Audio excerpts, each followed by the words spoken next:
I think the Biden administration has been incredibly patient with India on the issue of India's support to Russia. ਉਹਨੇ ਕਿਹਾ ਇਹ Biden administration ਹੀ ਰੱਖਿਆ, Trump ਨੇ ਨਹੀਂ ਸੀ ਕੀਤਾ। ਉਹਨੇ ਕਿਹਾ ਵੀ ਬੰਦ ਕਰੋ ਲੈਣਾ, ਇਹ ਮਾਮਲਾ ਬਦਲੇਗਾ। ਇਸ ਮਾਮਲੇ ਦੇ ਵਿੱਚ ਈਵਨ ਇੰਡੀਆ ਨੇ ਜੋ UN ਦੇ ਵਿੱਚ ਕਿਹਾ ਜੇ ਅਸੀਂ ਨਿਊਟਰਲ ਸਟੈਂਸ ਲੈਂਦਾ ਹੈ, ਇਹ ਵੀ ਟਰੰਪ ਨੂੰ ਐਕਸੈਪਟੇਬਲ ਨਹੀਂ ਹੋਏਗਾ। ਉਹਨੇ ਕਿਹਾ ਵੀ ਇਹ ਈਰਾਨ ਇਸ਼ੂ ਵੀ ਹੈ, ਯੂਕਰੇਨ ਤੇ ਵੀ ਇੰਡੀਆ ਦਾ ਜੋ ਪਾਰਟ ਹੈ, ਪਰ above all you also have the issue, ਇਹ ਵੀ ਇੱਕ ਹੈਗਾ ਇਸ਼ੂ ਜਿਹੜਾ ਤੁਹਾਡੇ ਨਾਲ ਡੀਲ ਕਰਨ ਵਾਲਾ ਹੈ, plot to assassinate Sikh activist in the United States. You also have the issue of the plot to assassinate Sikh activists in the United States. ਉਹ ਕਹਿੰਦੇ the alleged plot. ਉਹ ਕਹਿੰਦੇ yes, alleged. And the fact that these two issues have not really disrupted the US-India relationship, I think it is difficult to say. ਇੱਥੇ ਉਹਨੇ ਗੋਲ ਕਰ ਦਿੱਤਾ ਕਿ ਬਈ ਉਹ ਕਿੱਧਰ ਨੂੰ ਜਾਏਗਾ ਇਸ ਮੁੱਦੇ ਦੇ ਉੱਤੇ ਜਿਹੜਾ plot to assassinate Sikh activists। ਉਹਦੇ 'ਚ ਉਹਨੇ ਇਕੱਲਾ, ਜਿਵੇਂ ਅਸੀਂ ਬਾਕੀ ਥਾਵਾਂ 'ਤੇ ਦੇਖਦੇ ਹਾਂ ਗੁਰਪਤਵੰਤ ਮਰਡਰ ਪਲਾਟ, ਉਹਨੇ ਜਿਹੜਾ ਲਫ਼ਜ਼ ਇਸਤੇਮਾਲ ਕੀਤੇ। And you also have the issue of the plot to assassinate Sikh activist S plural, ਕਿ ਮਲਟੀਪਲ ਟਾਰਗੇਟ ਜਿਹੜੇ ਸੀ ਇਹ ਸਾਰੇ ਦੇ ਉੱਤੇ ਉਹਨਾਂ ਨੇ ਲਿਆਂਦੇ।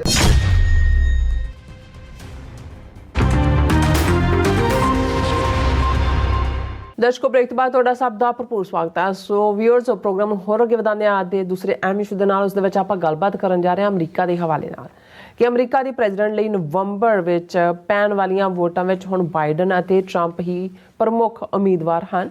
ਜੇ ਟਰੰਪ ਪ੍ਰੈਜ਼ੀਡੈਂਟ ਬਣਦਾ ਹੈ ਤਾਂ ਉਸ ਦੀ ਭਾਰਤ ਪ੍ਰਤੀ ਕੀ ਨੀਤੀ ਹੋਵੇਗੀ? ਇਹ ਸਵਾਲ ਸਿੱਖ ਹਲਕਿਆਂ ਵਿੱਚ ਚਰਚਾ ਦਾ ਵਿਸ਼ਾ ਬਣਿਆ ਹੋਇਆ ਹੈ। ਔਰ ਪਿਛਲੇ ਟਰੰਪ ਐਡਮਿਨਿਸਟ੍ਰੇਸ਼ਨ ਵਿੱਚ ਨੈਸ਼ਨਲ ਸਿਕਿਉਰਿਟੀ ਕੌਂਸਲ ਦੀ ਡਿਪਟੀ ਅਸਿਸਟੈਂਸ ਮਿਸ ਕਲਟਰਸ ਨੇ ਇਸ ਦਾ ਹਿੰਦੂ ਅਖਬਾਰ ਨਾਲ ਇੱਕ ਇੰਟਰਵਿਊ ਵਿੱਚ ਅੱਡ-ਅੱਡ ਜਿਹੜੇ ਸਵਾਲਾਂ ਦੇ ਜਿਹੜੇ ਜਵਾਬ ਨੇ ਉਹ ਦਿੱਤੇ ਨੇ। ਉਸਨੇ ਖਾਸ ਤੌਰ 'ਤੇ ਅਮਰੀਕਾ ਵਿੱਚ ਭਾਰਤ ਵੱਲੋਂ ਜਿਹੜੀ ਹੈ ਸਿੱਖ ਐਕਟਿਵਿਸਟ ਦੇ ਮਰਡਰ ਪਲਾਟ ਦਾ ਵੀ ਜ਼ਿਕਰ ਕੀਤਾ ਹੈ। ਸੋ ਇਸ ਬਾਰੇ ਆਪਾਂ ਗੱਲਬਾਤ ਕਰਨ ਜਾ ਰਹੇ ਹਾਂ। ਸੋ ਅਸੀਂ ਚਾਹਾਂਗੇ ਕਿ ਤੁਸੀਂ ਸਾਨੂੰ ਇਸੇ ਤਰ੍ਹਾਂ ਬੜੇ ਰਹਿਣਾ, ਦੇਖਣ, ਸੁਣ ਲਿਆ, ਲਿਖਣ ਲਈ ਤੁਹਾਡਾ ਸਭ ਦਾ ਬਹੁਤ ਸ਼ੁਕਰੀਆ ਜੀ। ਡਾਕਟਰ ਸਾਹਿਬ, ਕੀ ਕਹਿਣਾ ਚਾਹੋਗੇ? ਦੇਖੋ, ਇਹ ਹੁਣ ਆਲਮੋਸਟ ਸਰਟਨ ਹੈ, ਅੱਜ ਸੁਪਰ ਟਿਊਜ਼ਡੇ ਸੀ। ਬਹੁਤ ਸਾਰੀਆਂ ਸਟੇਟਾਂ 'ਚ ਬਾਈਡਨ ਔਰ ਟਰੰਪ ਉਹਨਾਂ ਨੇ ਜਿਹੜਾ ਉਹ ਉਹਨਾਂ ਦੇ ਲਈ ਵੋਟਾਂ ਪਈਆਂ ਪ੍ਰਾਇਮਰੀਜ਼ ਦੇ ਵਿੱਚ ਜੀ। ਸਿਰਫ ਇੱਕ ਵਾਸ਼ਿੰਗਟਨ DC ਨਿੱਕੀ ਹੇਲੀ ਨੇ ਕੱਲ੍ਹ ਕੱਢੀ ਸੀ। ਇਹ ਵੀ ਪਹਿਲੀ ਔਰਤ ਬਣ ਗਈ ਹੈ ਜਿਹਨੇ ਪ੍ਰੈਜ਼ੀਡੈਂਸ਼ੀਅਲ ਰੇਸ ਵੀ ਜਿੱਤੀ ਔਰ ਪ੍ਰੈਜ਼ੀਡੈਂਸ਼ੀਅਲ ਰੇਸ 'ਚ ਵੀ ਆਈ ਔਰ ਇੱਕ ਸਟੇਟ ਵੀ ਵਾਸ਼ਿੰਗਟਨ DC ਜਿੱਤੀ ਹੈ। ਪਰ ਇਹ ਹੁਣ ਆਲਮੋਸਟ ਸਰਟਨ ਹੀ ਹੈ ਕਿ ਟਰੰਪ ਰਿਪਬਲਿਕਨ ਨੋਮੀਨੀ ਹੋਣਗੇ। ਸੁਪਰੀਮ ਕੋਰਟ ਨੇ ਵੀ ਜਿਹੜੇ ਨੇ ਉਹ ਡਾਕਸ ਕਲੀਅਰ ਕਰਤੇ ਜਦੋਂ ਉਹਨਾਂ ਨੇ ਕਿਹਾ ਕਿ ਵੀ ਜਿਹੜਾ ਇਲੀਨੋਏ ਔਰ ਮੇਨ ਔਰ ਕੋਲੋਰਾਡੋ ਨੇ ਸਟੇਟ ਬੈਲਟ ਤੋਂ ਟਰੰਪ ਦਾ ਨਾਂ ਕੱਢਿਆ ਸੀ ਉਹ ਠੀਕ ਨਹੀਂ ਹੈ, ਉਹ ਪਾਵਰਸ ਕਾਂਗਰਸ ਦੇ ਕੋਲ ਹੀ ਨੇ। ਹੁਣ ਇਹ ਡਿਬੇਟ ਸੀਰੀਅਸਲੀ ਹਰ ਹਲਕੇ ਦੇ ਵਿੱਚ ਹੀ, ਕਿਉਂਕਿ ਇਹ ਇਕੱਲਾ ਸਿੱਖਾਂ ਦਾ ਕੰਸਰਨ ਨਹੀਂ ਹੈ, ਸਾਡਾ ਆਪਣੇ ਤੌਰ 'ਤੇ ਹੈ ਕਿ ਭਾਈ ਕਿਉਂਕਿ ਟਰੰਪ ਦੀ ਪਹਿਲੀ ਜਿਹੜੀ ਟਰਮ ਸੀ ਉਸ ਦੇ ਵੇਲੇ ਮੋਦੀ ਦੇ ਨਾਲ ਯਾਰਾਨਾ ਵੀ ਬੜਾ ਡੂੰਘਾ ਸੀ। ਫਿਰ ਹਿਊਸਟਨ ਦੀ ਰੈਲੀ ਜਿਹਦੇ 'ਚ 1.5 ਲੱਖ ਗੁਜਰਾਤੀ ਜਹਾਜ਼ਾਂ ਰਾਹੀਂ ਢੋਇਆ ਗਿਆ, ਪੈਸੇ ਇੰਡੀਅਨ ਸਿਸਟਮ ਨੇ ਔਰ ਪਟੇਲਾਂ ਔਰ RSS ਨੇ ਦਿੱਤੇ ਔਰ ਉੱਥੇ ਮੋਦੀ ਟਰੰਪ ਦੀ ਬਾਂਹ ਫੜ ਕੇ ਅਬ ਕੀ ਬਾਰ ਟਰੰਪ ਸਰਕਾਰ ਸਾਡਾ ਉਸ ਨੇ ਜਿਹੜਾ ਕੋਈ ਮਦਦ ਤਾਂ ਨਹੀਂ ਕੀਤੀ, ਟਰੰਪ ਹਾਰਿਆ। ਲੇਕਿਨ ਇਹ ਤਾਂ ਹੈ ਕਿ ਵੀ ਇਹਨਾਂ ਦੀ ਬੋਨ ਹੋਮੀ ਔਰ ਜਿਸ ਲੈਵਲ ਦੇ ਉੱਤੇ ਮੋਦੀ ਨੇ ਜਾ ਕੇ ਜਿਹੜਾ ਉਹ ਟਰੰਪ ਦੀ ਖੁਸ਼ਾਮਦ ਕੀਤੀ ਔਰ ਟਰੰਪ ਨੇ ਆਈ ਲਾਈਕ ਹਿੰਦੂ ਕਰਕੇ ਇੱਥੇ $1 ਮਿਲੀਅਨ $2 ਮਿਲੀਅਨ ਨਿਊ ਜਰਸੀ ਦੇ ਬਾਣੀਆਂ ਦੇ ਕੋਲੋਂ ਵੀ ਬਟੋਰੇ। ਹਾਲਾਂਕਿ ਇਹ ਨਹੀਂ ਹੈ ਕਿ ਫੋਰਨ ਪਾਲਿਸੀ ਦੇ ਮਾਮਲੇ 'ਚ ਕੋਈ ਟਰੰਪ ਨੇ ਇੰਡੀਆ ਨੂੰ, ਹਾਂ ਕਸ਼ਮੀਰ ਦੇ ਮੁੱਦੇ ਦੇ ਉੱਤੇ ਉਸੇ ਹੀ ਪੀਰੀਅਡ 2019 'ਚ 5 ਅਗਸਤ ਨੂੰ ਭਾਰਤ ਯਕਤਰਫਾ ਤੌਰ ਦੇ ਉੱਤੇ ਕਸ਼ਮੀਰ 'ਚੋਂ ਜੰਮੂ ਕਸ਼ਮੀਰ 'ਚੋਂ ਆਰਟੀਕਲ 370-35A ਖ਼ਤਮ ਕਰਦਾ, ਉਹਦਾ ਸੂਬੇ ਦਾ ਵਜੂਦ ਵੀ ਮਿਟਾ ਦਿੰਦਾ।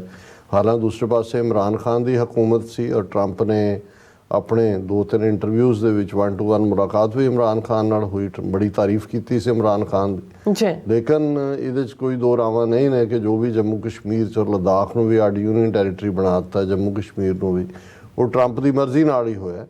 ਸੋ ਉਹ ਇੰਡੀਆ ਨੂੰ ਵੱਡਾ ਐਡਵਾਂਟੇਜ ਸੀ। ਹਾਂ, ਦੋ ਚੀਜ਼ਾਂ ਦੇ ਮਾਮਲੇ 'ਚ ਟਰੰਪ ਨੇ ਅਸਰਟ ਕੀਤਾ।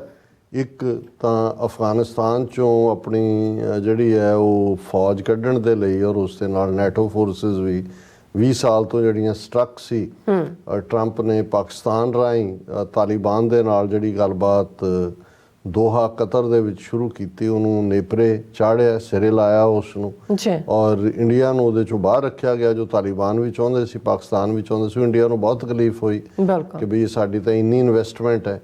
ਤੇ ਦੂਸਰਾ ਪਾਰਟ ਜਿਹੜਾ ਬਾਈਡਨ ਐਡਮਿਨਿਸਟ੍ਰੇਸ਼ਨ ਨਹੀਂ ਕਰ ਸਕਿਆ, ਯੂਕਰੇਨ ਦੇ ਅਟੈਕ ਤੋਂ ਬਾਅਦ 2 ਸਾਲ ਯੂਕਰੇਨ ਜੰਗ ਨੂੰ ਹੋ ਗਏ ਨੇ, ਔਰ ਇੰਡੀਆ ਨੇ ਨਾ ਸਿਰਫ ਈਰਾਨ ਤੋਂ ਕਰੂਡ ਖਰੀਦਿਆ, ਸਗੋਂ ਕਿੰਨੇ ਗੁਣਾ ਜ਼ਿਆਦਾ ਉਹਨਾਂ ਨੂੰ ਟ੍ਰੇਡ ਦਿੱਤਾ। ਉਹਨਾਂ ਹੀ ਪ੍ਰੋਡਕਟਸ ਨੂੰ ਜਿਹੜਾ ਹੈ ਉਹ ਫਾਈਨ ਕਰਕੇ ਯੂਰਪ ਦੀ ਮਾਰਕੀਟ 'ਚ ਵੇਚਿਆ। ਲੇਕਿਨ ਜਦੋਂ ਈਰਾਨ ਦਾ ਸ਼ਿਕੰਜਾ ਟਰੰਪ ਨੇ ਕੱਸਿਆ 2018 ਦੇ ਵਿੱਚ, ਤੇ ਭਾਰਤ ਨੂੰ ਵੀ ਉਹ ਪਾਬੰਦੀਆਂ ਦੇ ਥੱਲੇੋਂ ਲੰਘਣਾ ਪਿਆ ਸੀ, ਔਰ ਈਰਾਨ ਦੇ ਨਾਲ ਡੀਲ ਆਲਮੋਸਟ ਬਿਲਕੁਲ ਮਿਨੀਮਲ ਦੇ ਉੱਤੇ ਚਲੀ ਗਈ ਸੀ।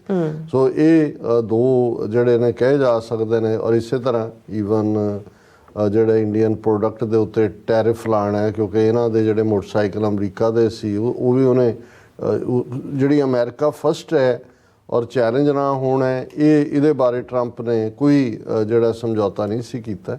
ਔਰ ਮੇਰਾ ਖਿਆਲ ਹੈ ਕਿ ਵੀ ਜੇ ਈਵਨ ਟਰੰਪ ਈਰਾ ਦੇ ਵਿੱਚ ਜਿਹੜਾ ਟਰਾਂਸਨੈਸ਼ਨਲ ਰਿਪਰੈਸ਼ਨ ਦਾ ਕੇਸ ਸਾਹਮਣੇ ਆਇਆ ਨਿਖਿਲ ਗੁਪਤਾ ਰਾਹੀਂ, ਹਰਦੀਪ ਸਿੰਘ ਨਿੱਜਰ ਦਾ ਮਰਡਰ ਕੈਨੇਡਾ 'ਚ ਔਰ ਅਮਰੀਕਾ 'ਚ ਗੁਰਪਤਵੰਤ ਪੰਨੂ ਮਰਡਰ ਪਲਾਟ, ਤੇ ਟਰੰਪ ਦਾ ਵੀ ਰਿਐਕਸ਼ਨ ਜਿਹੜਾ ਇਹੀ ਨੇ ਵੀ ਉਸੇ ਲਾਈਨ ਤੇ ਹੋਣਾ ਸੀ ਜਿੱਤੇ ਅਮਰੀਕਾ ਨੇ ਕੀਤਾ, ਸ਼ਾਇਦ ਇਸ ਤੋਂ ਵੀ ਜ਼ਿਆਦਾ ਸਟਰੋਂਗ ਹੁੰਦਾ। ਕਿਉਂਕਿ ਇਹ ਜਿਹੜੇ ਰਿਪਬਲਿਕਨ ਮਾਈਂਡਸੈਟ ਦੇ ਜਾਂ ਜਿਨ੍ਹਾਂ ਨੂੰ ਰਾਈਟ ਵਿੰਗਰ ਕਿਹਾ ਜਾਂਦਾ, ਇਹ ਜਦੋਂ ਆਪਣੇ ਐਜ਼ ਏ ਅਮਰੀਕਨ ਹੋਣ ਔਰ ਦੂਸਰੇ ਦਾ ਹੁੰਦਾ ਤੇ ਇਸ ਮਾਮਲੇ 'ਚ ਕੋਈ ਕੰਪਰੋਮਾਈਜ਼ਿੰਗ ਨਹੀਂ ਹੁੰਦੇ। ਉਹ ਰਾਦਰ ਜ਼ਿਆਦਾ ਟਫ ਕਾਊ ਬॉय ਮੈਂਟੈਲਿਟੀ ਜਿਹਨੂੰ ਕਿਹਾ ਜਾਂਦਾ ਉਹ ਹੁੰਦੀ ਹੈ। ਹੁਣ ਕਿਉਂਕਿ ਇਹ ਇੱਕ ਸਿੱਖ ਹਲਕਿਆਂ 'ਚ ਵੀ ਸਾਨੂੰ ਵੀ ਕਿੰਨੇ ਸਵਾਲ ਆਏ ਕਿ ਜੀ ਜੇ ਟਰੰਪ ਆਉਂਦਾ ਤਾਂ ਇਸ ਕੇਸ 'ਤੇ ਕਿਵੇਂ ਪ੍ਰਭਾਵ ਪਏਗਾ ਜਿਹੜਾ ਚੱਲ ਰਿਹਾ ਹੈ, ਓਵਰਆਲ ਇੰਡੀਆ ਪਾਲਿਸੀ ਕੀ ਹੋਏਗੀ, ਕਿਸ ਹੱਦ ਤੱਕ ਜਾਏਗਾ, ਕੀ ਹੈ। ਔਰ ਅਸੀਂ ਇਸ 'ਤੇ ਹਾਲਾਂਕਿ ਪਹਿਲਾਂ ਮੈਂ ਪਾਸਿੰਗ ਰੈਫਰੈਂਸ ਗੱਲ ਕੀਤੀ ਸੀ, ਪਰ ਅੱਜ ਕੱਲ੍ਹ ਕੁਆਡ ਪਲੱਸ ਦਾ ਜਿਹੜਾ ਹੈ ਕਾਨਫਰੰਸ ਚੱਲ ਰਹੀ ਹੈ ਮਨੀਲਾ ਦੇ ਵਿੱਚ ਫਿਲੀਪੀਨਸ। ਹੁਣ ਕੁਆਡ 'ਚ ਜ਼ਾਹਰ ਹੈ ਅਮਰੀਕਾ, ਆਸਟ੍ਰੇਲੀਆ, ਜਾਪਾਨ ਔਰ ਇੰਡੀਆ ਉਹਦਾ ਹਿੱਸਾ ਨੇ। ਔਰ ਉੱਥੇ ਜਿਹੜੀ ਹਿੰਦੂ ਅਖਬਾਰ ਦੀ ਫੋਰਨ ਕੋਰਸਪੋਂਡੈਂਟ ਹੈ ਜਿਹੜੀ ਫੋਰਨ ਪਾਲਿਸੀ ਦੇ ਉੱਤੇ ਜਿਹੜੀ ਹੈ ਉਹ ਇੰਟਰਵਿਊ ਕਰਦੀ ਹੈ, ਜਾਂ ਦੂਸਰੀ ਸੁਹਾਸਨੀ ਹੈਦਰ ਜਿਹੜੀ ਸੁਬਰਾਮਨੀਅਮ ਸਵਾਮੀ RSS ਆਈਡੀਆਲੋਗ ਦੀ ਡਾਟਰ ਹੈ, ਇੱਕ ਮੁਸਲਮਾਨ ਦੇ ਨਾਲ ਵਿਆਹ ਕੀਤਾ ਹੋਇਆ, ਇਸ ਲਈ ਹੈਦਰ ਲਾਸਟ ਨੇਮ ਹੈ ਉਹਦਾ। ਔਰ ਉੱਥੇ ਇਹ ਜਿਹੜਾ ਮਨੀਲਾ ਦੇ ਵਿੱਚ ਕੁਆਡ ਪਲੱਸ ਚੱਲ ਰਿਹਾ, ਉੱਥੇ ਟਰੰਪ ਐਡਮਿਨਿਸਟ੍ਰੇਸ਼ਨ ਦੇ ਵਿੱਚ ਜਿਹੜੀ deputy assistant to US president ਸੀ ਨੈਸ਼ਨਲ ਸਿਕਿਉਰਿਟੀ ਕੌਂਸਲ 'ਚ ਮਿਸ ਕਰਟਿਸ, ਉਹ ਵੀ ਗਈ ਹੋਈ ਹੈ। ਔਰ ਹੁਣ ਮਿਸ ਕਰਟਿਸ ਜਿਹੜੀ ਹੈ, ਕਿਉਂਕਿ ਉਹਨੇ ਪੂਰਾ 4 ਸਾਲ ਆਲਮੋਸਟ 2017 ਤੋਂ 2021 ਤੱਕ ਉਹ ਡਿਪਟੀ ਅਸਿਸਟੈਂਟ ਰਹੀ ਪ੍ਰੈਜ਼ੀਡੈਂਟ ਨੂੰ ਔਰ ਨੈਸ਼ਨਲ ਸਿਕਿਉਰਿਟੀ ਕੌਂਸਲ ਦੀ। ਹੁਣ ਉਹ ਡਾਇਰੈਕਟਰ ਹੈ ਇੰਡੋ ਪੈਸੀਫਿਕ ਫੈਸਿਲਿਟੀ ਪ੍ਰੋਗਰਾਮ ਦੀ। ਕਿਉਂਕਿ ਇੱਥੇ ਇਹ ਨਹੀਂ ਹੁੰਦਾ ਵੀ ਕਿਉਂਕਿ ਜਦੋਂ ਇੱਕ ਪ੍ਰੈਜ਼ੀਡੈਂਟ ਜਾਂਦਾ ਦੂਜਾ ਆਉਂਦਾ, ਫਿਰ ਉਹ ਸਾਰਾ ਆਪਣਾ ਅਮਲਾ ਫੈਲਾ ਲੈ ਕੇ ਆਉਂਦਾ। ਪੁਰਾਣੇ ਜਿਹੜੇ ਨੇ ਉਸ ਐਕਸਪੀਰੀਅੰਸ 'ਤੇ ਬੇਸਡ ਅੱਗੇ ਨਿਕਲ ਜਾਂਦੇ ਨੇ, ਕਈ ਵਾਪਸ ਉਹਨਾਂ ਪੋਸਟਾਂ 'ਤੇ ਹੀ ਚਲੇ ਜਾਂਦੇ ਨੇ। ਜਿਹੜੇ ਕੋਈ ਪ੍ਰੋਫੈਸਰ ਨੇ ਉਹ ਜਾ ਕੇ ਯੂਨੀਵਰਸਿਟੀਆਂ 'ਚ ਪੜ੍ਹਾਉਣ ਲੱਗ ਜਾਂਦੇ ਨੇ, ਕੋਈ ਕਿਤਾਬਾਂ ਲਿਖਣ ਲੱਗ ਜਾਂਦਾ। ਸੋ ਇਹ ਨਹੀਂ ਹੁੰਦਾ ਇੱਥੇ ਬਾਬੂਆਂ ਵਾਂਗੂ ਜਿਹੜਾ ਭਰਤੀ ਹੋਇਆ 30 ਸਾਲ ਉਹਦੀ ਪੈਨਸ਼ਨ ਖਾਏ, 30 ਸਾਲ ਉੱਥੇ ਹੀ ਬੈਠਾ ਕਦਮ ਘਸਾਈ ਜਾਏਗਾ, ਫਿਰ ਪੈਨਸ਼ਨ ਖਾਏਗਾ ਹਾਂਜੀ, ਫਿਰ ਉਹ ਹੈਗਾ ਵੀ ਮੇਰਾ ਮੁੰਡਾ ਵੀ ਇਹਦੇ 'ਚ ਹੀ ਆ ਜਾਏ। ਇਵੇਂ ਨਹੀਂ ਹੈ ਇਹਨਾਂ ਦੇ ਸਿਸਟਮ ਦੇ ਵਿੱਚ। ਇਹ ਇੱਕ ਖੂਬਸੂਰਤੀ ਹੈ ਕਿ ਫਿਰ ਮੌਕਾ ਨਾ ਕਿਸੇ ਨੂੰ ਹੋਏ ਕਿ ਜੀ ਮੈਂ ਤਾਂ ਕਰਨਾ ਚਾਹੁੰਦਾ ਸੀ ਪਰ ਇਹਨਾਂ ਨੇ ਨਹੀਂ ਕਰ। ਸਾਰੀ ਜਦੋਂ ਇੱਕ ਪ੍ਰੈਜ਼ੀਡੈਂਟ ਜਾਂਦਾ ਹੈ ਉਹਦਾ ਸਾਰਾ ਅਮਲਾ ਫੈਲਾ ਵਾਈਟ ਹਾਊਸ ਦੇ ਚਪੜਾਸੀ ਤੋਂ ਲੈ ਕੇ ਉੱਪਰ ਤੱਕ ਸਭ ਬਦਲ ਜਾਂਦੇ ਨੇ, ਉਹ ਸਾਰੇ ਆਪਣੀ ਨਵੀਂ ਟੀਮ ਲੈ ਕੇ ਆਉਂਦੇ ਨੇ। ਹੁਣ ਇਸ ਬੀਬੀ ਨੇ ਬੀਬੀ ਕਰਟਿਸ ਨੂੰ ਇੰਟਰਵਿਊ ਦਿੱਤਾ ਸੁਹਾਸਨੀ ਹੈਦਰ ਨੂੰ, ਔਰ ਜ਼ਾਹਰ ਹੈ ਕਿ ਵੀ ਅੱਡ ਸਵਾਲ ਪੁੱਛੇ ਗਏ ਟਰੰਪ ਐਡਮਿਨਿਸਟ੍ਰੇਸ਼ਨ ਦੇ ਵਿੱਚ। ਉਹ ਇਨਸਾਈਡਰ ਸੀ ਨੈਸ਼ਨਲ ਸਿਕਿਉਰਿਟੀ ਕੌਂਸਲ ਦੀ ਜਿਹੜੀ ਹੈ ਉਹ ਪ੍ਰਮੁੱਖ ਸੀ ਡਿਪਟੀ ਅਸਿਸਟੈਂਟ ਪ੍ਰੈਜ਼ੀਡੈਂਟ ਦੀ। ਔਰ ਇਹਦੇ ਤੇ ਉਹਨੇ ਸੁਹਾਸਨੀ ਹੈਦਰ ਨੇ ਇੰਟਰਨੈਸ਼ਨਲ ਮੁੱਦਿਆਂ ਤੇ ਵੀ ਪੁੱਛਿਆ, ਪਰ ਜਦੋਂ ਇੰਡੀਆ ਅਮਰੀਕਾ ਰਿਲੇਸ਼ਨਸ ਦੀ ਗੱਲ ਔਰ ਇਸ ਸਾਰੇ ਤੇ ਆਈ, ਕਿਉਂਕਿ ਮੈਂ ਇਸ ਇੰਟਰਵਿਊ ਨੂੰ ਬੜਾ ਕਲੋਜ਼ਲੀ ਮੋਨੀਟਰ ਕੀਤਾ, ਕਿਉਂਕਿ ਮੈਂ ਇਹ ਦੇਖ ਰਿਹਾ ਸੀ ਕਿ ਇਹਨਾਂ ਨੇ ਤਾਂ ਆਪਣਾ ਇੰਡੀਅਨ ਨੈਸ਼ਨਲਿਸਟ ਏਜੰਡਾ ਉਹ ਭਾਵੇਂ ਲਿਬਰਲ ਦੇ ਥੱਲੇ ਹੋਏ ਤੇ ਭਾਵੇਂ ਹਿੰਦੂਤਵਾਦ ਦੇ ਥੱਲੇ ਹੋਏ, ਉਹ ਦੇਣਾ ਹੀ ਹੁੰਦਾ। ਔਰ ਇਹ ਇੰਟਰਵਿਊ ਦੇ ਵਿੱਚ ਬਹੁਤ ਸਾਰੇ ਸਵਾਲ ਨੇ, ਉਹਨਾਂ ਦੀ ਬਹੁਤੀ ਡਿਟੇਲ 'ਚ ਤਾਂ ਮੈਂ ਨਹੀਂ ਜਾਵਾਂਗਾ। ਜਨਰਲੀ ਪਹਿਲਾਂ ਮੈਂ ਜਿਹੜਾ ਸਿੱਖ ਇਸ਼ੂ ਤੱਕ ਆਉਣ ਤੋਂ ਪਹਿਲਾਂ ਇਹ ਦੱਸਦੇ ਹਾਂ ਕਿ ਜਦੋਂ ਉਹਨਾਂ ਨੂੰ ਇਹ ਪੁੱਛਿਆ ਗਿਆ ਕਿ ਭਾਈ ਇਹ ਜਿਹੜਾ ਕਿਵੇਂ ਹੈਗਾ ਔਰ ਇਹ ਜੇ ਬਾਈਡਨ ਔਰ ਟਰੰਪ ਦੋਨੋਂ ਹੀ ਉਮੀਦਵਾਰ ਆਉਂਦੇ ਨੇ ਤਾਂ ਕਿਵੇਂ ਹੋਏਗਾ, ਉਹਨੇ ਕਿਹਾ ਜੀ ਦੇਖੋ ਇਹ ਲੋਕਾਂ ਦੀਆਂ ਦੋਨਾਂ ਤੋਂ ਹੀ ਕੋਈ ਬਹੁਤੀਆਂ ਆਸਾਂ ਨਹੀਂ ਰਹੀਆਂ, ਇਸ ਲਈ ਲੋ ਵੋਟਰ ਟਰਨ ਆਊਟ ਹੋਏਗਾ, ਘੱਟ ਲੋਕ ਵੋਟਾਂ ਪਾਉਣ ਆਉਣਗੇ ਕਿਉਂਕਿ ਆਲਰੇਡੀ ਦੋਨੋਂ ਹੀ ਬੁੱਢੇ ਵੀ ਨੇ ਔਰ ਦੋਨਾਂ ਦਾ ਆਪਣਾ ਆਪਣਾ ਬੈਗੇਜ ਹੈ। ਔਰ ਉਹਨਾਂ ਨੇ ਕਿਹਾ ਵੀ American electorate is not thrilled about these two choices, ਇਹਨਾਂ ਦੋਨਾਂ ਚੋਂ ਉਹ ਕੋਈ ਇਹਨਾਂ 'ਚ ਕੋਈ ਥ੍ਰਿਲਿੰਗ ਨਹੀਂ ਹੈ। ਫਿਰ ਜਿਹੜੀ ਹੈ ਉਹਨੂੰ ਇਹ ਪੁੱਛਿਆ ਕਿ ਵੀ ਤੁਸੀਂ ਅਰਲੀਅਰ ਟਰੰਪ ਐਡਮਿਨਿਸਟ੍ਰੇਸ਼ਨ 'ਚ ਰਹੇ ਹੋ, ਜੇ ਦੁਬਾਰਾ ਟਰੰਪ ਆਉਂਦਾ ਤੇ ਇਹਦੇ 'ਚ ਕੀ ਸਿਗਨੀਫਿਕੈਂਟ ਹੋਏਗਾ ਜਿਹੜੀ ਪਾਲਿਸੀ। ਉਹਨੇ ਕਿਹਾ ਵੀ ਇੱਕ ਤਾਂ ਜਿਹੜੀ ਫੀਅਰਸਲੀ US ਚਾਈਨਾ ਕੰਪੀਟੀਸ਼ਨ ਪਾਲਿਸੀ ਜਿਹੜੀ ਟਰੰਪ ਨੇ ਲੇ ਡਾਊਨ ਕੀਤੀ, ਉਸੇ ਨੂੰ ਹੀ ਬਾਈਡਨ ਨੇ ਫੋਲੋ ਕੀਤਾ ਅਗੇਂਸਟ ਚਾਈਨਾ, ਪੂਰਾ ਐਗਰੈਸਿਵ ਪਾਰਟ ਰਹੇਗਾ ਉਹ ਜਿਹੜੀ ਹੈ। ਉਹਦੇ 'ਚ ਉਹਨਾਂ ਨੇ ਕਿਹਾ ਵੀ ਫੋਰਨ ਪਾਲਿਸੀ 'ਚ ਜਿਹੜੀ ਫਸਟ ਟਰੰਪ ਐਡਮਿਨਿਸਟ੍ਰੇਸ਼ਨ ਵੇਲੇ ਸੀ ਉਹਦੇ 'ਚ ਕੋਈ ਬਹੁਤੀ ਚੇਂਜ ਨਹੀਂ ਹੋਏਗੀ। ਇੰਡੋ ਪੈਸੀਫਿਕ ਸਟ੍ਰੈਟੇਜਿਕ ਫਰੇਮਵਰਕ ਜਿਹੜਾ ਪ੍ਰੈਜ਼ੀਡੈਂਟ ਟਰੰਪ ਨੇ 2018 'ਚ ਲਿਆਂਦਾ ਔਰ ਉਹੀ ਚਾਈਨਾ ਦੇ ਟੂਵਰਡਸ ਪਾਲਿਸੀ ਰਹੇਗੀ, ਜਿਹੜੀ ਬਾਈਡਨ ਨੇ ਵੀ ਉਸੇ ਨੂੰ ਹੀ ਰੱਖਿਆ ਜੋ ਟਰੰਪ ਨੇ ਕੀਤਾ। ਫਿਰ ਇੰਡੀਆ ਦਾ ਸਵਾਲ ਆ ਗਿਆ, ਉਹਨੇ ਕਿਹਾ ਕਿ ਜੀ ਜਿਹੜੀ ਇੰਡੀਆ ਬਾਰੇ ਹੈ, ਕਿਉਂਕਿ ਉਹਨੇ ਕਿਹਾ ਸੀ ਕਿ ਵੀ ਕਿਉਂਕਿ ਚਾਈਨਾ ਦੀ ਨਾਲ ਫੀਅਰਸ ਕੰਪੀਟੀਸ਼ਨ ਰਹੇਗਾ, ਇੰਡੀਆ ਦੀ ਇੰਪੋਰਟੈਂਸ ਇੰਡੋ ਪੈਸੀਫਿਕ ਦੇ ਹਵਾਲੇ ਨਾਲ ਬਣੀ ਰਹੇਗੀ। ਹੁਣ ਇਹ ਅੱਗੋਂ ਜਿਹੜੀ ਹੈ ਪੁੱਛਦੀ ਹੈ ਹਾਊ ਮਚ ਵੁੱਡ ਚੇਂਜ, ਕਿ ਵੀ ਕੀ ਚੇਂਜ ਹੋਏਗਾ। ਉਹਨੇ ਕਿਹਾ ਵੀ ਇੱਕ ਪਾਰਟ ਤਾਂ ਹੈ ਕਿ ਵੀ ਇਹ ਜਿਹੜਾ ਇੰਡੀਆ US ਪਾਲਿਸੀ ਹੈ ਇਹਦਾ ਫਰੇਮਵਰਕ ਤਾਂ ਪਿਛਲੇ 20 ਸਾਲਾਂ ਤੋਂ ਲੇਆਊਟ ਕੀਤਾ ਹੋਇਆ ਔਰ ਬਿਲਕੁਲ ਠੀਕ ਹੈ ਕਿ ਜੂਨੀਅਰ ਬੁਸ਼ ਦੇ ਵੇਲੇ ਜਦੋਂ 2004 ਦੇ ਵਿੱਚ Indo US nuclear deal sign ਹੋਈ ਮਨਮੋਹਨ ਸਿੰਘ ਗਵਰਨਮੈਂਟ ਔਰ ਜੂਨੀਅਰ ਬੁਸ਼ ਦੀ, ਔਰ ਪਾਕਿਸਤਾਨ ਨਾਲੋਂ ਅਮਰੀਕਾ ਨੇ ਡੀਹਾਈਫਨੇਟ ਕੀਤਾ, ਸੋ ਉਹ ਪਾਲਿਸੀ ਪਿਛਲੇ 20 ਸਾਲ ਤੋਂ ਮਨਮੋਹਨ ਸਿੰਘ ਔਰ ਜੂਨੀਅਰ ਬੁਸ਼ ਦੇ ਵੇਲੇ, ਫਿਰ ਨੈਕਸਟ ਟਰਮ ਦੇ ਵਿੱਚ ਓਬਾਮਾ ਐਡਮਿਨਿਸਟ੍ਰੇਸ਼ਨ ਦੀ 8 ਸਾਲ ਉਸ ਦੇ ਵਿੱਚ ਵੀ ਉਹਦੀ ਕੰਟੀਨਿਊਟੀ ਰਹੀ, ਉਦੋਂ ਤੱਕ ਮੋਦੀ ਆ ਗਿਆ ਸੀ 2014, ਫਿਰ ਟਰੰਪ ਵੇਲੇ ਵੀ ਕੰਟੀਨਿਊਟੀ ਰਹੀ ਔਰ ਬਾਈਡਨ ਵੇਲੇ ਵੀ।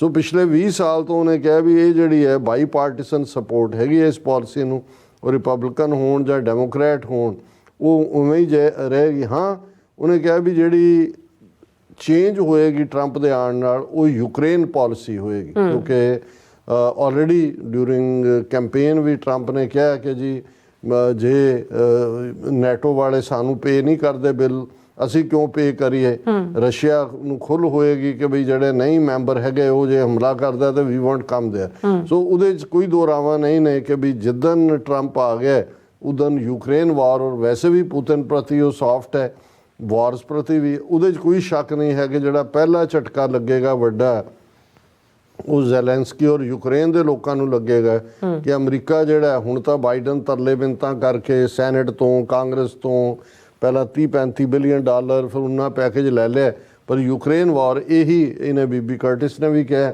ਕਿ ਇਹ ਜਿਹੜਾ ਯੂਕਰੇਨ ਵਾਰ ਦੇ ਮਾਮਲੇ 'ਚੋਂ ਸਪੋਰਟਿਵ ਨਹੀਂ ਹੋਏਗਾ। ਕਹਿੰਦੇ ਵੀ ਆਲਰੇਡੀ ਉਹ ਨੈਟੋ ਪਾਰਟਨਰਸ ਨੂੰ ਕਹਿ ਚੁੱਕਾ pay their bills or step up on their own defence, ਜਾਂ ਪੇ ਕਰੋ ਨਹੀਂ ਤਾਂ ਆਪਣਾ ਰਾਖੀ ਆਪ ਕਰੋ। ਫਿਰ ਉਹਨੇ ਕਿਹਾ ਵੀ ਇਹਦੇ 'ਚ ਇਹ ਹੈ। ਹਾਂ ਫਿਰ ਜਦੋਂ ਉਹਨੂੰ ਪੁੱਛਿਆ ਗਿਆ ਵੀ ਜਿਹੜੀ ਟਰੰਪ ਪਹਿਲੀ ਸਟੇਜ ਦੇ ਉੱਤੇ ਆਇਆ ਉਹਦੇ 'ਚੋਂ ਯੂਨੈਸਕੋ 'ਚੋਂ ਉਹਨੇ ਪੁੱਲ ਆਊਟ ਕੀਤਾ, UN 'ਚੋਂ ਕੀਤਾ, ਹਿਊਮਨ ਰਾਈਟ ਕਾਉਂਸਲ 'ਚੋਂ ਕੀਤਾ, ਈਰਾਨ ਨਾਲ ਜਿਹੜੀ ਡੀਲ ਸੀ ਓਬਾਮਾ ਐਡਮਿਨਿਸਟ੍ਰੇਸ਼ਨ ਦੀ ਉਹਦੇ 'ਚੋਂ ਕੀਤਾ, ਕਲਾਈਮੇਟ ਚੇਂਜ ਪ੍ਰੋਟੋਕੋਲ 'ਚੋਂ ਕੀਤਾ, ਕੀ ਸੈਕੰਡ ਟਰਮ ਦੇ ਵੇਲੇ ਵੀ ਇਹੀ ਰਿਪੀਟ ਹੋਏਗਾ। ਉਹਦੇ 'ਚ ਉਹਨਾਂ ਨੇ ਕਿਹਾ ਕਿ ਵੀ ਅਮਰੀਕਾ ਜਿਹੜਾ ਟਰੰਪ ਦੇ ਇਨਰ ਸਰਕਲ ਦੇ ਵਿੱਚ ਵੀ ਜਿਹੜੀ ਨੀਤੀ ਰਹੀ ਹੈ ਅਮਰੀਕਾ ਫਸਟ, ਇਹ ਨੀਤੀ ਰਹੀ ਹੈ। ਔਰ ਉਹਨਾਂ ਨੇ ਕਿਹਾ ਵੀ ਇਹਦੇ 'ਚ ਜਾਪਾਨ ਔਰ ਸਾਊਥ ਕੋਰੀਆ ਉਹ ਜ਼ਿਆਦਾ ਵਰਿਡ ਹੋਣੇ ਚਾਹੀਦੇ ਨੇ, ਕਿਉਂਕਿ US ਉਨਾ ਡਿਪੈਂਡੇਬਲ ਨਹੀਂ ਹੋਏਗਾ ਉਹਨਾਂ 'ਤੇ, ਖਾਸ ਤੌਰ 'ਤੇ ਜਾਪਾਨ ਦੇ ਮਾਮਲੇ 'ਚ ਉਹਨੇ ਕਿਹਾ ਕਿ ਬਈ ਉਹ ਆਪਣਾ ਡਿਫੈਂਸ ਸਪੈਂਡਿੰਗ ਕਰਨ, ਔਰ ਦੂਜਾ ਇਹ ਟਰੰਪ ਚਾਹੇਗਾ। ਪਰ ਉਹਨਾਂ ਨੇ ਕਿਹਾ ਵੀ ਕਈ ਚੀਜ਼ਾਂ ਨੇ ਜਿਹਦੇ 'ਚ ਟਰੰਪ ਕਿਵੇਂ ਹੋਏਗਾ, ਪਰ ਉਹਨੇ ਕਿਹਾ ਵੀ ਲੋਕ ਆਦਤਾਂ ਬਦਲਦੀਆਂ ਨਹੀਂ ਹੁੰਦੀਆਂ, ਜਿਹੜੀਆਂ ਵੀ ਸ਼ਖਸੀਅਤਾਂ ਹੁੰਦੀਆਂ ਨੇ ਉਹ ਉਵੇਂ ਹੀ ਹੁੰਦੀਆਂ ਨੇ। ਹੁਣ ਫਿਰ ਉਹ ਜਿਹੜਾ ਇਹਦੇ 'ਤੇ ਜਦੋਂ ਉਹ ਫਿਰ ਸਵਾਲ ਪੁੱਛਦੀ ਹੈ ਬੀਬੀ ਹੈਦਰ ਕਿ 2018 ਚ ਇੰਡੀਆ ਨੇ ਟਰੰਪ ਐਡਮਿਨਿਸਟ੍ਰੇਸ਼ਨ ਦੀ ਜਿਹੜੀ ਜ਼ੀਰੋ ਆਊਟ ਆਇਲ ਇੰਪੋਰਟ ਸੀ ਈਰਾਨ, ਉਹ ਵੀ ਮੰਨੀ।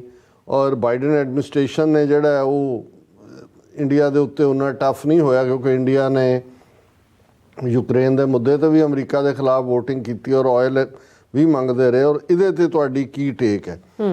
ਇਹਦੇ 'ਤੇ ਉਹਨੇ ਬਿਲਕੁਲ ਠੀਕ ਕਿਹਾ। ਉਹਨੇ ਕਿਹਾ ਵੀ ਇਹ ਜਿੰਨਾ ਦਾ I think the Biden administration has been incredibly patient with India on the issue of India support to Russia.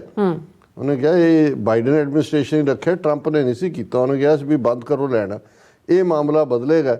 ਫਿਰ ਉਹਨੇ ਕਿਹਾ ਵੀ ਇਸ ਮਾਮਲੇ ਦੇ ਵਿੱਚ ਈਵਨ ਇੰਡੀਆ ਨੇ ਜੋ UN ਦੇ ਵਿੱਚ ਕਿਹਾ ਜੇ ਅਸੀਂ ਨਿਊਟਰਲ ਸਟੈਂਸ ਲੈਂਦੇ ਹਾਂ, ਇਹ ਵੀ ਟਰੰਪ ਨੂੰ ਐਕਸੈਪਟੇਬਲ ਨਹੀਂ ਹੋਏਗਾ। ਐਂਡ ਅਦਰ ਸੱਚ ਪਾਲਿਸੀਜ਼। ਹੁਣ ਇਹ ਬੀਬੀ ਕਰਟਿਸ ਜਿਹੜੀ ਹੈ ਉਹ ਇਸ ਇਸ਼ੂ ਨੂੰ ਲਿਆਂਦੀ ਹੈ। And you also have the issue of the plot to assassinate Sikh activists in the United States। ਇਹ ਅਫੀਸ਼ੀਅਲ ਕਹਿ ਰਹੀ ਹੈ। ਹੁਣ ਇਹ ਹਿਲ ਗਈ ਹੈਦਰ, ਕਿਉਂਕਿ ਇਹਨੇ ਤਾਂ ਉਹਨੂੰ ਪੁੱਛਣਾ ਹੀ ਨਹੀਂ ਸੀ ਸਵਾਲ, ਉਹ ਤਾਂ ਗੁੱਡੀ ਗੱਲਾਂ ਕਰ ਰਹੇ ਸੀ। ਉਹਨੇ ਕਿਹਾ ਵੀ ਇਹ ਈਰਾਨ ਇਸ਼ੂ ਵੀ ਹੈ, ਯੂਕਰੇਨ ਤੇ ਵੀ ਇੰਡੀਆ ਦਾ ਜੋ ਪਾਰਟ ਹੈ, ਪਰ above all you also have the issue. ਇਹ ਵੀ ਇੱਕ ਹੈਗਾ ਇਸ਼ੂ ਜਿਹੜਾ ਤੁਹਾਡੇ ਨਾਲ ਡੀਲ ਕਰਨ ਵਾਲਾ ਹੈ, plot to assassinate Sikh activist in the United States। ਹੁਣ ਤੁਸੀਂ ਇਹ ਹਿੰਦੂ ਬਲੱਡ ਕਿਵੇਂ ਜਿਹੜਾ ਉਹ ਛਾਂ ਕਰਦਾ ਵਾਪਸ ਆ ਜਾਂਦਾ। ਹੁਣ ਉਹ ਸਿੱਧਾ ਕਹਿ ਰਹੀ ਹੈ ਬੀਬੀ ਕਰਟਿਸ ਕਿ ਪਲਾਟ, ਤੇ ਉਹ ਅੱਗੋਂ ਕਹਿੰਦੀ ਹੈ ਦਾ ਅਲੈਜਡ ਪਲਾਟ। ਇਹ ਕੁਐਸਚਨ ਹੈ ਦਾ ਅਲੈਜਡ ਪਲਾਟ, ਕਿ ਵੀ ਇਹ ਅਮਰੀਕਾ ਨੇ ਦੋਸ਼ ਲਾਇਆ ਵੀ ਪਲਾਟ ਸੀ ਮਾਰਨ ਦਾ, ਹੈ ਨਹੀਂ ਪਲਾਟ। ਉਹ ਸਿੱਧਾ ਕਹਿ ਰਹੀ ਹੈ and you also have the issue of the plot to assassinate Sikh activists in the United States। ਉਹ ਕੋ ਕਹਿੰਦੀ the alleged plot। ਉਹ ਕਹਿੰਦੀ yes, alleged, and the fact that these two issues have not really disrupted the US-India relationship say something about the ਫਿਰ ਅੱਗੋਂ ਕਹਿ ਰਹੀ ਹੈ ਕਿ ਜੀ ਦੇਖੋ ਇਹ ਹੋਣ ਦੇ ਬਾਵਜੂਦ ਵੀ ਜੇ ਰਿਲੇਸ਼ਨਸ਼ਿਪ ਡਿਸਟਰਬ ਨਹੀਂ ਹੋਈ। ਤੇ ਫਿਰ ਉਹਨੇ ਕਿਹਾ ਜਦੋਂ ਟਰੰਪ ਐਡਮਿਨਿਸਟ੍ਰੇਸ਼ਨ ਦੀ ਗੱਲ ਕਰੀਏ, ਈਰਾਨ ਜਿਹੜਾ ਉਹ ਇੱਕ ਇਸ਼ੂ ਹੋਏਗਾ ਜਿਹਦੇ 'ਤੇ ਟਰੰਪ ਟਫ ਹੋਏਗਾ। ਤਾਈਵਾਨ ਦਾ ਇਸ਼ੂ ਜਿਹੜਾ ਹੈ ਉਹ ਇੰਡੀਆ ਨੇ ਕੋਈ ਨਾ ਵਾਰਸ਼ਿਪ ਭੇਜਣੀਆਂ ਨੇ ਜਾਂ ਮਿਲੀਟੈਰਲੀ ਹੋ ਸਕਦਾ। I think there is an understanding ਕਿ ਬਈ ਇਸ ਦੇ ਉੱਤੇ ਇੰਡੀਆ ਸਿਰਫ ਡਿਪਲੋਮੈਟਿਕ ਸਪੋਰਟ ਤਾਈਵਾਨ ਤੇ ਦੇ ਸਕਦਾ। ਪਰ ਨਾਲ ਉਹ ਕਹਿ ਰਹੀ ਹੈ with the Trump administration I think it is difficult to say. ਇੱਥੇ ਉਹਨੇ ਗੋਲ ਕਰ ਦਿੱਤਾ ਕਿ ਬਈ ਉਹ ਕਿੱਧਰ ਨੂੰ ਜਾਏਗਾ ਇਸ ਮੁੱਦੇ ਦੇ ਉੱਤੇ, ਜਿਹੜਾ plot to assassinate Sikh activist. ਇਹ ਜੋ ਦੋ ਚੀਜ਼ਾਂ ਜਿਹੜੀਆਂ ਮੈਂ ਨੋਟਿਸ ਕੀਤੀਆਂ, ਕਿਉਂਕਿ ਸਵਾਲ ਨਹੀਂ ਸੀ, ਉਹਨੇ ਖੁਦ ਲਿਆਂਦਾ। ਔਰ ਉਹਦੇ 'ਚ ਉਹਨੇ ਇਕੱਲਾ, ਜਿਵੇਂ ਅਸੀਂ ਬਾਕੀ ਥਾਵਾਂ 'ਤੇ ਦੇਖਦੇ ਹਾਂ ਗੁਰਪਤਵੰਤ ਮਰਡਰ ਪਲਾਟ, ਉਹਨੇ ਜਿਹੜਾ ਲਫ਼ਜ਼ ਇਸਤੇਮਾਲ ਕੀਤੇ and you also have the issue of the plot to assassinate Sikh activist S plural, ਕਿ ਮਲਟੀਪਲ ਟਾਰਗੇਟ ਜਿਹੜੇ ਸੀ ਇਹ ਸਾਰੇ ਦੇ ਉੱਤੇ ਉਹਨਾਂ ਨੇ ਲਿਆਂਦੇ। ਬਾਕੀ ਫਿਰ ਇਸ ਦੇ ਉੱਤੇ ਸੀ ਕਿ ਵੀ ਇਹ ਜਿਹੜਾ ਟਰੰਪ ਕਿਸ ਡਾਇਰੈਕਸ਼ਨ 'ਚ ਜਾਏਗਾ। ਹਾਂ, ਉਹਨੇ ਕਿਹਾ with the Trump administration I think it is difficult to say President Trump did have very high expectation from India on supporting Afghanistan, ਕਿ ਵੀ ਇਹ ਜਿਹੜਾ ਇਹਦੇ 'ਤੇ ਉਹਦੀ ਪॉलिसी ਫਿਰ ਟਵੀਟਿੰਗ ਔਰ ਇੰਡੀਅਨ ਅਮਰੀਕਨਸ ਔਰ ਇਹ वो ਹੈ। ਪਰ ਇਸ ਸਾਰੇ ਤੋਂ ਮੈਂ ਸਮਝਦਾ ਕਿਉਂਕਿ ਸਾਡੇ ਬਹੁਤ ਸਾਰੇ ਵਿਊਅਰਸ ਦਾ ਵੀ ਇਸ ਬਾਰੇ ਸੀ ਸਵਾਲ, ਔਰ ਇਹ ਹੁਣ coming from the horse mouth. ਹਾਲਾਂ ਇਹ ਨਹੀਂ ਹੈ ਕਿ ਵੀ ਮਿਸ ਕਰਟਿਸ ਨੂੰ ਕੋਈ ਟਰੰਪ ਨੇ ਦੁਬਾਰਾ ਲਾ ਦੇਣਾ, ਹੋ ਸਕਦਾ ਇਸ ਤੋਂ ਵੀ ਉੱਚੇ ਅਹੁਦੇ ਤੇ ਲਾਏ, ਕਿਉਂਕਿ ਉਹਨੇ 2017 ਤੋਂ 2021 ਤੱਕ 4 ਸਾਲ ਸਰਵ ਕੀਤਾ ਹੋਇਆ। ਔਰ ਜੋ ਉਹਨੇ ਕਿਹਾ ਪੂਰੀ ਤਰ੍ਹਾਂ ਮੈਨੂੰ ਲੱਗਾ ਕਿ ਵੀ ਇਹ ਇੱਕ ਠੀਕ ਅਸੈਸਮੈਂਟ ਹੈ ਕਿ ਟਰੰਪ ਦੇ ਆਉਣ ਨਾਲ as for as foreign policy goes ਉਹਦੇ 'ਚ ਕੀ ਚੇਂਜਸ ਹੋ ਸਕਦੀਆਂ ਨੇ। ਜੀ ਡਾਕਟਰ ਸਾਹਿਬ, ਤੁਹਾਡਾ ਬਹੁਤ ਬਹੁਤ ਸ਼ੁਕਰੀਆ। ਸੋ ਥਲੇ ਬ੍ਰੇਕ ਵਿਊਅਰਸ ਦੋਸਤਾਂ ਨੇ ਇਸੇ ਤਰ੍ਹਾਂ ਬਣੇ ਰਹਿਣਾ। ਮਿਲਦੇ ਹਾਂ ਛੋਟੇ ਜਿਹੇ ਬ੍ਰੇਕ ਤੋਂ ਬਾਅਦ।